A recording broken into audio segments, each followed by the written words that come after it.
ابن رشد کی بات کرتے ہیں۔ ابن رشد فلسفے میں، طبی علوم میں ان کو اللہ نے ایسی شہرت دی کہ ان کا کوئی ثانی نہ تھا۔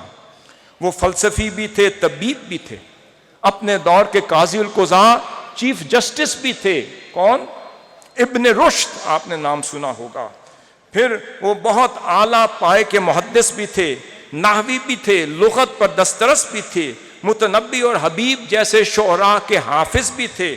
اور ابن رشد جو ہے وہ ان کی اسپیشلٹی میں اسلامک فلسفی بھی تھی، جیوگرافی بھی تھی، میڈیکل سائنس بھی تھی، میتھمیٹکس بھی تھی، فزکس بھی تھی، اور ابن رشد میوزک کے بھی امام تھے،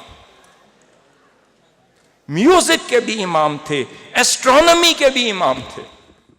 اور اسی وجہ سے رشد ازم، ایوروئزم کے بانی تصور کیے جاتے ہیں۔ ایوروس کے نام پر وہ پورے مغرب میں جانے جاتے ہیں۔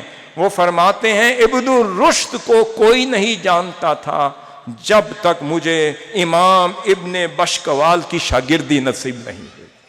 فرماتے ہیں مجھے بھی وقت کے صوفی، متقی، پرہیزگار، محدث، حافظ الحدیث اور آقا صلی اللہ علیہ وسلم کے عاشق امام ابن بشکوال کی صحبت نہیں ملی، تو پھر ابن رشد نہیں بنا۔